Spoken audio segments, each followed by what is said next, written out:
Son las 8 horas con 4 minutos. Damos la bienvenida al doctor Luis Verde Soto, quien fue hasta el día lunes secretario anticorrupción. Doctor Verde Soto, buenos días. Buenos días, Gustavo. Gratísimo conversar contigo. Le agradeceríamos mucho si puede activar su cámara, doctor Verde Soto, pues estamos también en video para nuestros oyentes y televidentes. Muchas gracias. Ahora sí. Quisiera, doctor Verde Soto, iniciar este diálogo recordando otro que mantuvimos con usted cuando recién fue posicionado como secretario anticorrupción. Entonces nos dijo usted que, palabras más, palabras menos, que no iba a convertirse usted en un investigador de la corrupción, que lo que iba a tratar es de generar políticas de prevención de la corrupción, que efectivamente iba a hablar con sectores de la sociedad para tratar de delinear de la mejor manera esto de la prevención. ¿Qué es lo que pasó, doctor Verde Soto, para cuando usted ha terminado su labor? Se emiten comentarios de importantes organizaciones ciudadanas como la Comisión Ciudadana Anticorrupción, que ha señalado que la secretaría que usted dirigió ha demostrado lo inútil que es una secretaría anticorrupción ligada a un gobierno que pretende controlar la corrupción del propio gobierno, o los miembros del Frente Parlamentario, que son también miembros de la Comisión de Fiscalización de la Asamblea, que tachan a su informe final como extemporáneo. A ver, yo creo que en todo hacer público existen detractores e intereses. Estos comentarios hechos por una organización de la sociedad civil y por una persona que se ha dedicado a la tarea ingrata de perseguir lo que hago, grata para él, para mí incómoda, no me vienen al caso, ¿no es verdad? Pero voy a responderte a tu pregunta. La prevención de la corrupción lo que hace es justamente prevenir, es decir, estar antes de que ocurra un hecho de corrupción, y obviamente, como es absolutamente obvio, los corruptos no publican los hechos de corrupción que van a hacer para que uno los capture.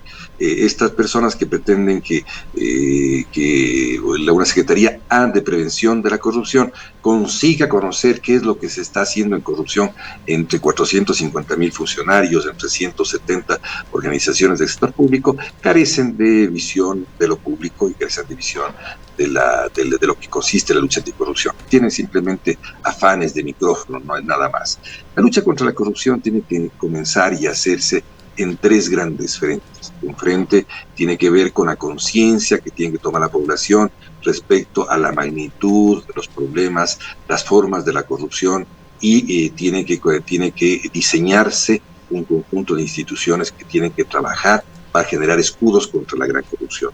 Por otro lado, tienen que descubrirse los procesos a los cuales están sometidos las entidades públicas, y eso hemos hecho, que tienen vulnerabilidad ante la corrupción. Esto generalmente Ecuador es un país sujeto a una prisión constitucional que ha generado instituciones que derivan en estímulo de la corrupción.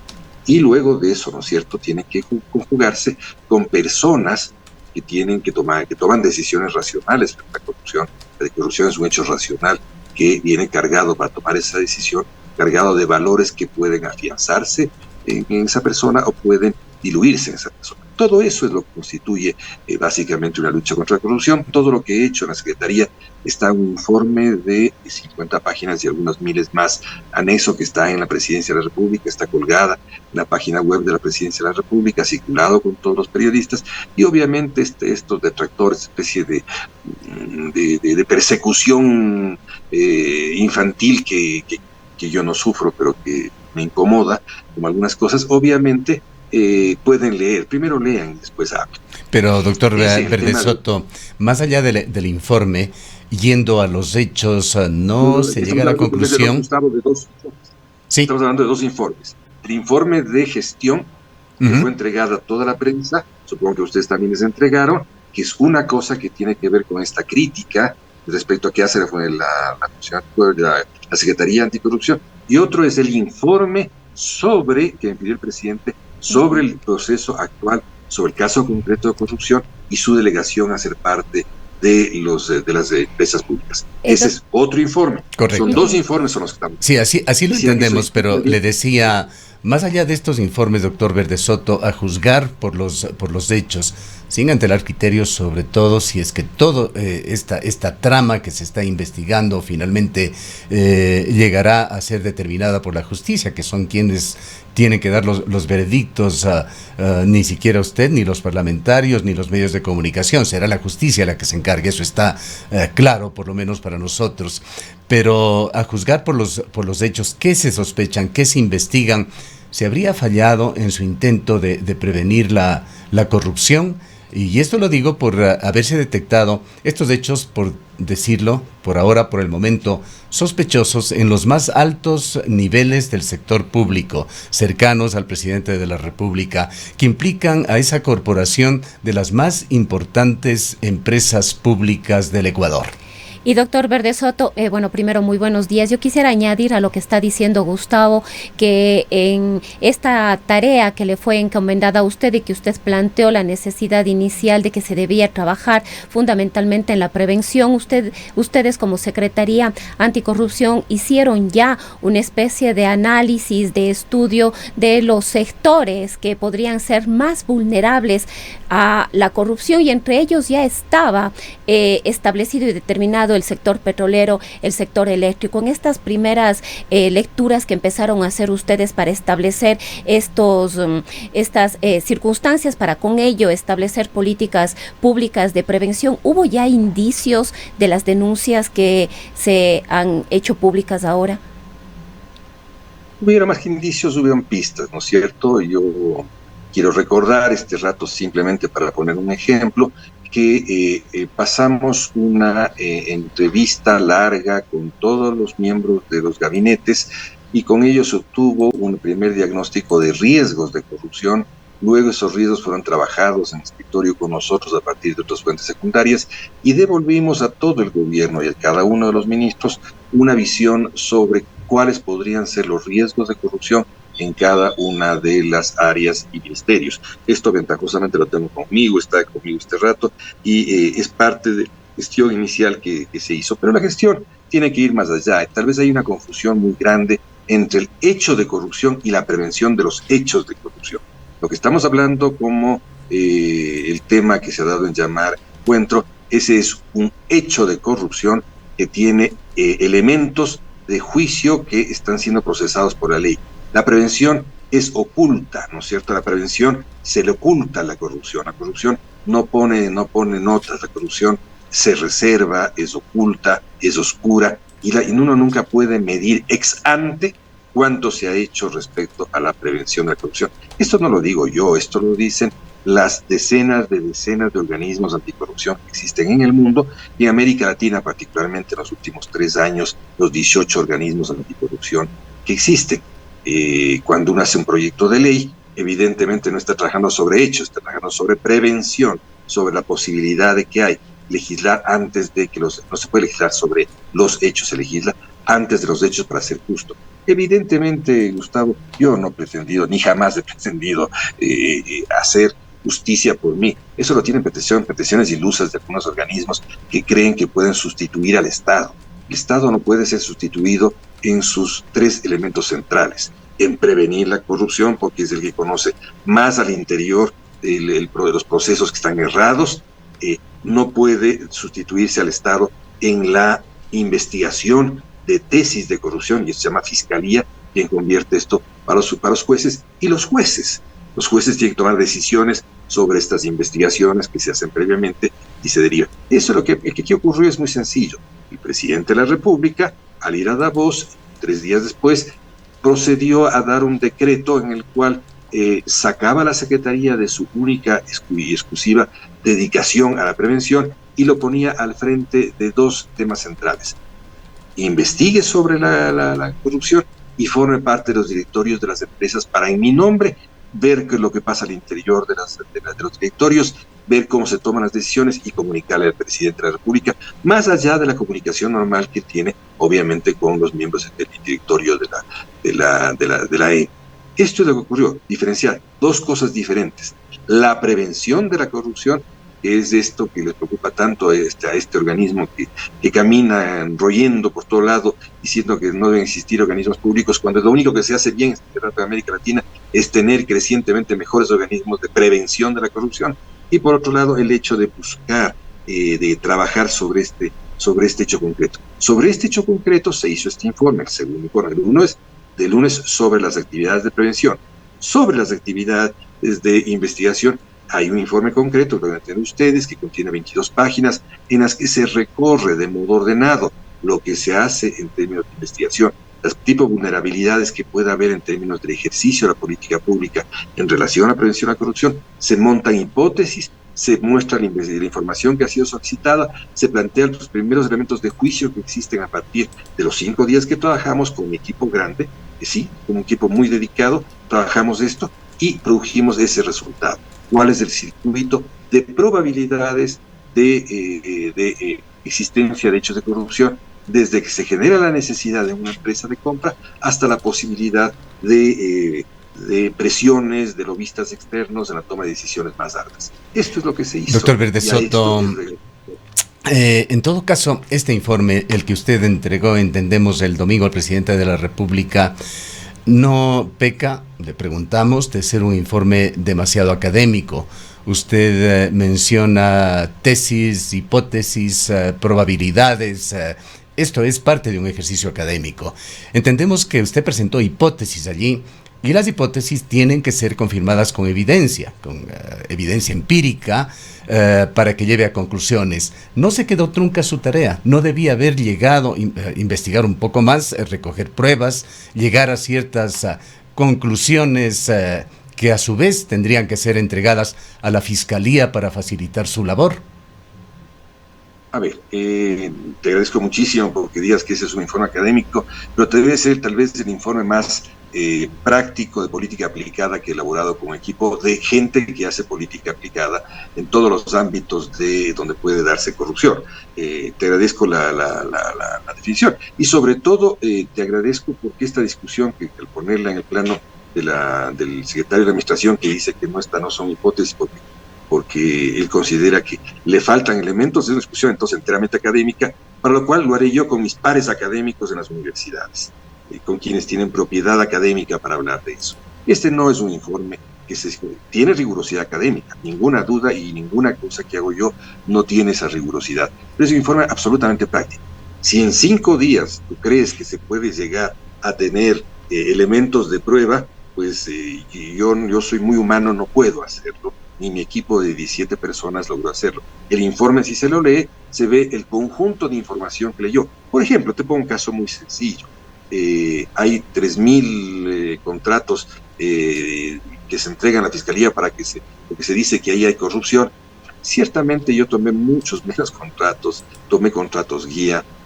Leer un contrato cuesta un día, hay que hacerlo con equipos técnicos, hay que saber exactamente a dónde se va, a dónde está yendo el probable ladrón, a dónde está yendo el probable, y a través de eso hay que generar una metodología que es la que te permite ir hacia otros contratos.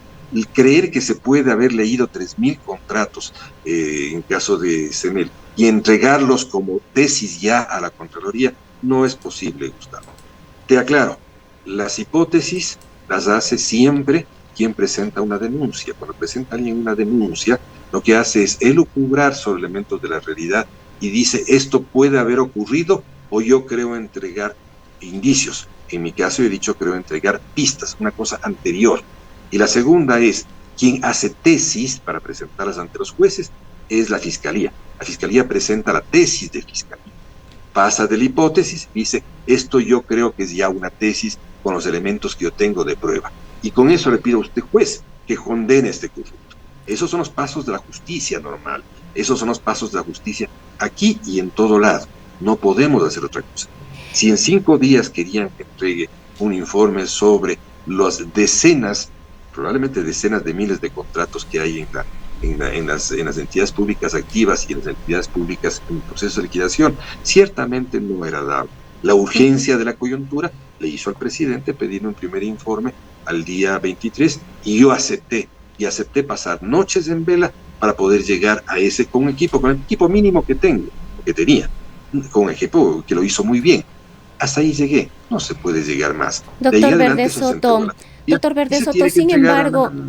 Doctor Verde Soto, sin embargo, este informe contiene de alguna manera el modus operandi de cómo era el camino o la ruta para el cometimiento de las irregularidades en las empresas públicas en las que está involucrada esencialmente EMCO, la CENEL y la flota petrolera Flopec, donde el centro de todo esto es EMCO. Así es, tiene modus operandi, porque obviamente cuando tú investigas para prevenir la corrupción, lo que haces es tomar unas metodologías que te permiten conocer cómo son los procesos que se dan en esas instituciones. La corrupción es como se debe llamar ahora en Europa, en Italia en particular se habla de la corrupción líquida. Es decir, la corrupción penetra donde las bases estatales le dejan penetrar. Es decir, es un líquido que va contra unas vallas estatales, ¿no es cierto? Es una buena descripción, es una buena forma no académica de mostrar lo que es la corrupción. Eso lo trabajamos en el lado preventivo de la Secretaría. Entonces no nos sacamos hipótesis del bolsillo, teníamos hipótesis que veníamos arrastrando a partir de una serie de elementos de juicio.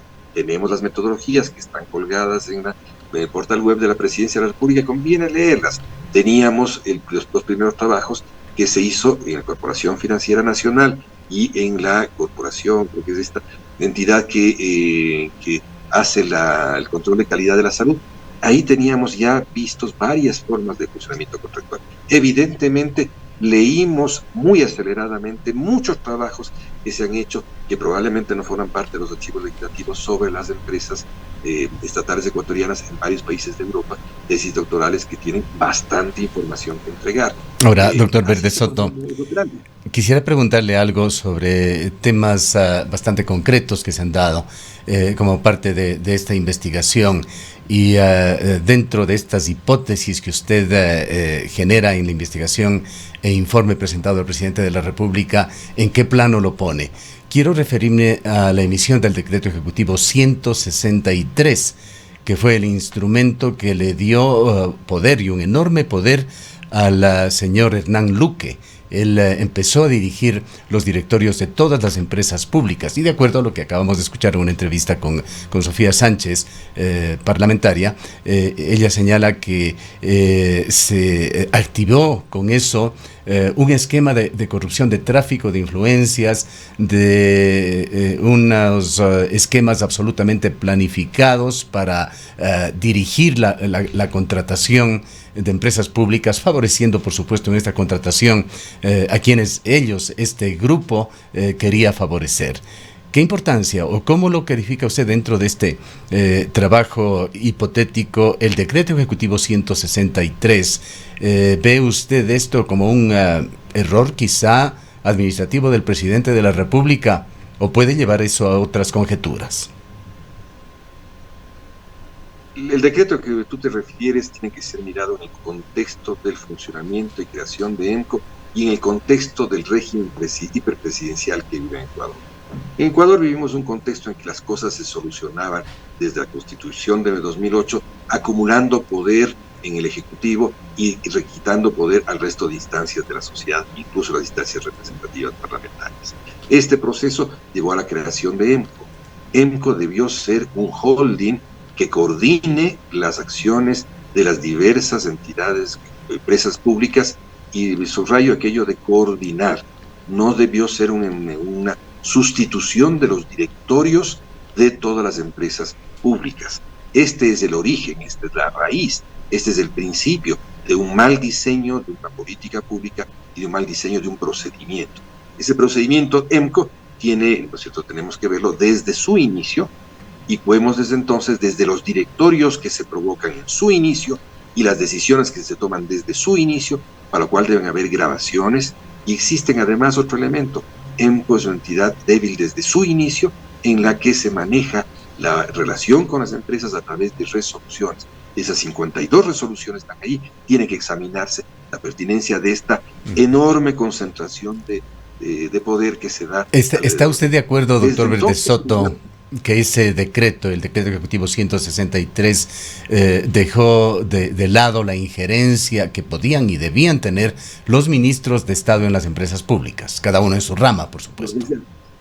Desde antes, desde cuando se eliminó la presencia del ministro con el EMCO. ¿Cómo está constituido? El EMCO está constituido por un presidente, que es delegado del presidente, por un miembro de la Secretaría de Planificación, delegado del presidente obviamente, y por el ministro del ramo, que ejerce su rol dentro de ese directorio, y el gerente de la empresa, y ya nos lleva a que el final perdió todos los poderes respecto a la elaboración de concursos. Ese gerente es el secretario del EMCO. Esto ocurre desde antes. ¿Qué es lo que hay mal concebido ahí? Incluso ante el riesgo de que me califiques de académico. Lo que está mal concebido ahí es el equilibrio que toda política pública tiene que llevar entre la eficiencia económica y la eficacia en la lucha contra la corrupción.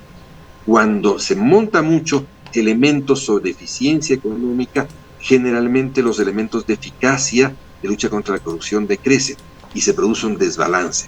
Ese balance hay que volver a ponerlo bien, ponerlo horizontal otra vez. Para eso entendí que el presidente me había puesto en los directorios de cada una de las empresas, y para eso yo iba con una misión muy precisa, que era primero exigirles que tengan auditorías absolutamente actualizadas, hechas de modo internacional, que puedan tener una visión clara de qué hacer. Y segundo, tener grupos de cumplimiento internos para saber exactamente la red de información con la cual teníamos que basarnos para poder armar una posición más que trascienda de la pista hacia indicios para entregar a la Fiscalía. Esto es lo que hay. No hay como culpar a un decreto, a una política pública que lleva mal formada desde hace muchísimos años en Ecuador.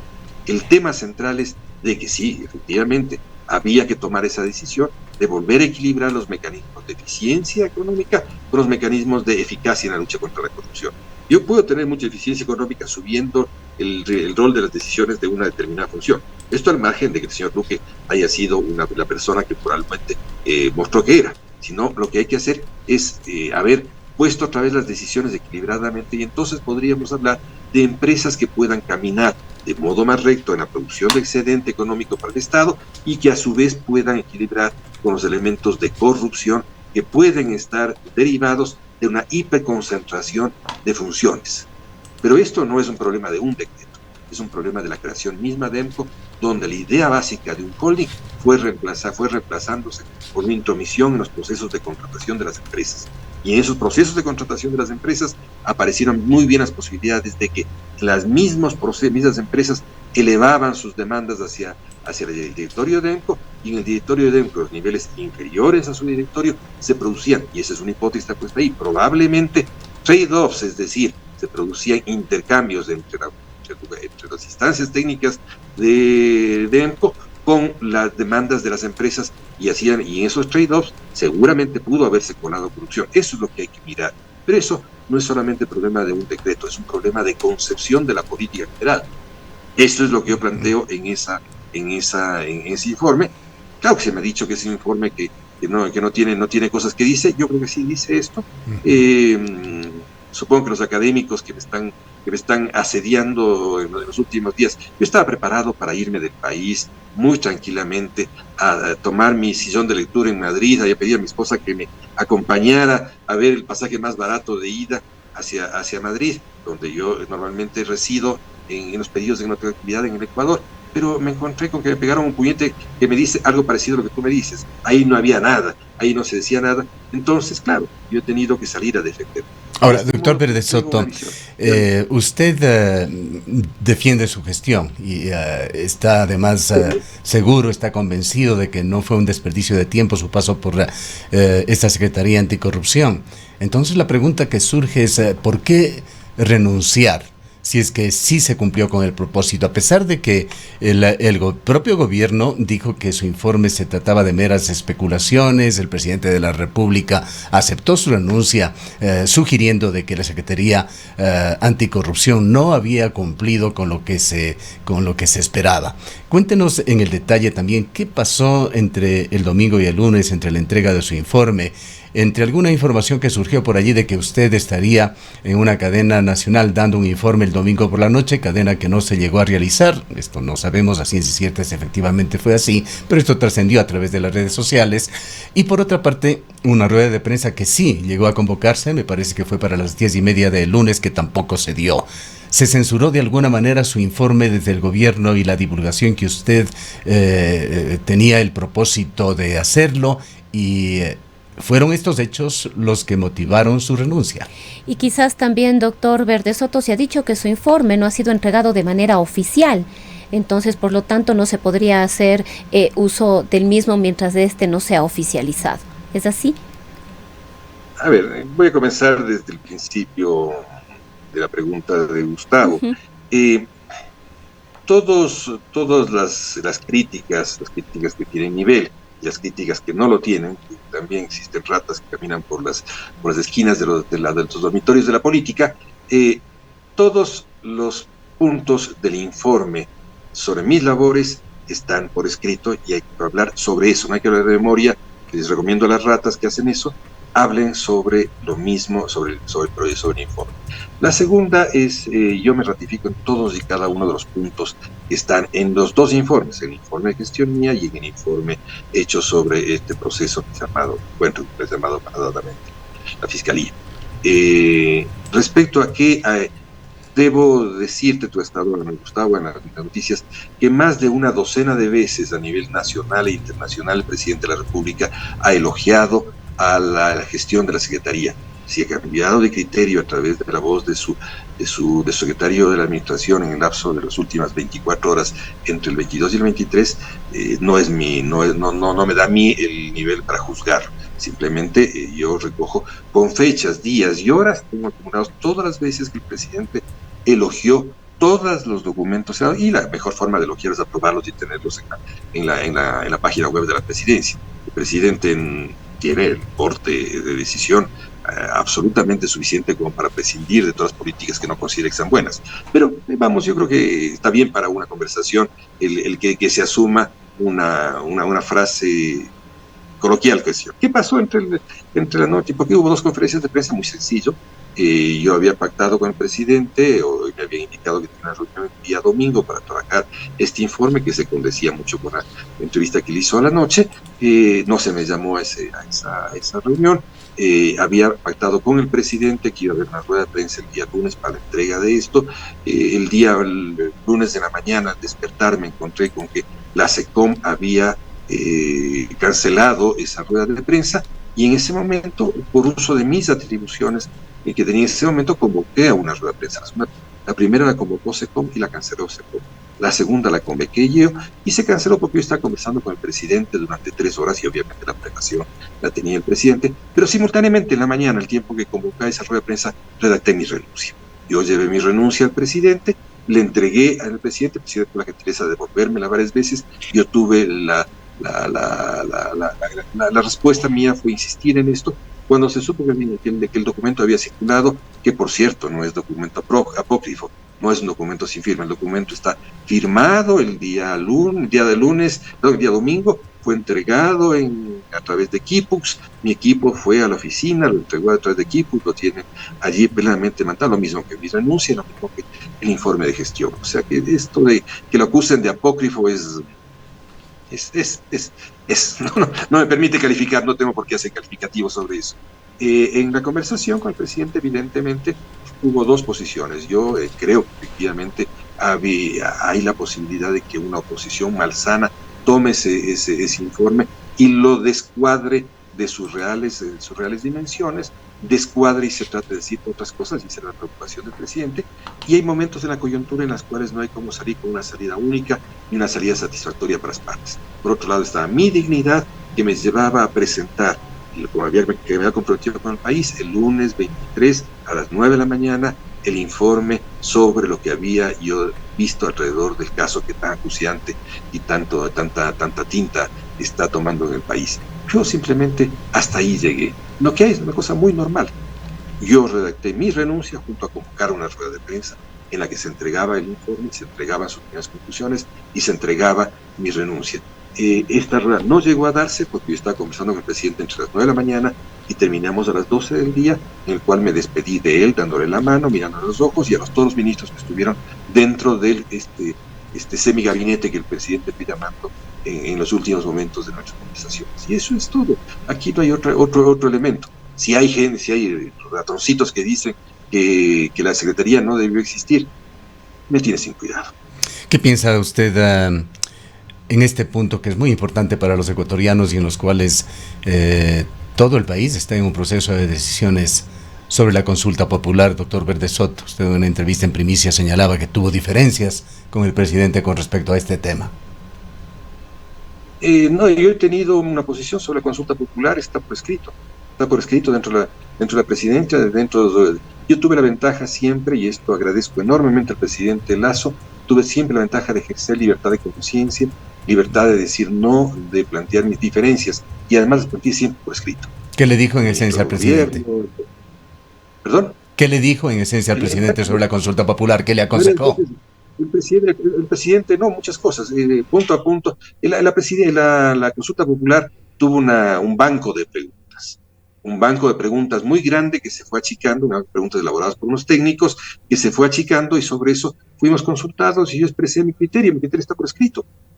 Sobre eso, y no es lo contrario a la consulta, al contrario, es una insistencia de que la consulta debe hacerse lo más rápidamente posible en base al desarrollo que hice sobre cada una de las preguntas y proponiendo algunas rectificaciones que el presidente la aceptaba en unos casos y en otros no. Me parece normal. Bien, doctor Verde Soto, el tiempo se nos ha agotado. Quisiera hacerle una pregunta final. ¿Piensa usted que la corrupción es un mal endémico en Ecuador? ¿Que ésta seguirá en el sector público al margen de la línea política de los gobiernos de turno? No, naturalizar la corrupción así es absolutamente inconveniente. La corrupción no es un hecho natural, es un hecho socialmente construido, pero es un hecho difícil. Es lo mismo que yo comparo siempre la lucha contra la corrupción con la lucha contra la pobreza. Nadie tiene una fórmula mágica para salir de la pobreza y nadie tiene una fórmula mágica para salir de la corrupción.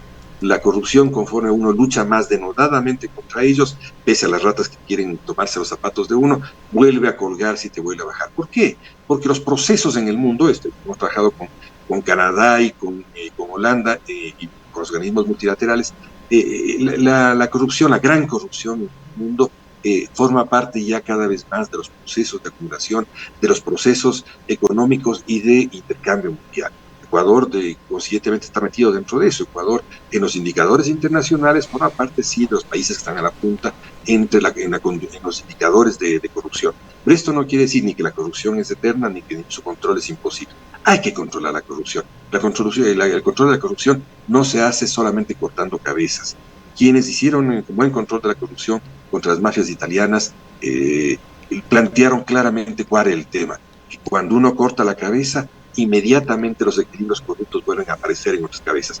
Eso lo vemos todos los días en la prensa y en lo que ocurre en las cárceles, en lo que ocurre con los carteles. No hay necesidad de abrirlo. Hay que ver el conjunto, hay que ver la totalidad del aparato, del aparato estatal mal diseñado para tratar de controlar eso. El salir como un señor feudal a cortar cabezas en los caminos y exhibirlos a la mitad de la Plaza Grande sirve para quienes creen que el control de la corrupción, cual ratitas, es tener cabezas. No, hay que contar cabezas, sí hay que cortar cabezas, pero fundamentalmente hay que seguir la ruta del dinero para contar el conjunto del dinero y el conjunto del proceso que permite la apropiación indebida de los recursos de la corrupción. Yo hasta ahí me quedo. Ciertamente me he sentido cómodo en la entrevista contigo, salvo este exceso de importancia que se da a estos roedores. Bien, gracias a doctor Verde Soto por habernos acompañado. Gracias. Declaraciones del doctor Luis Verde Soto, quien fue hasta el día lunes secretario anticorrupción del gobierno del presidente Guillermo Lasso. Son las 8.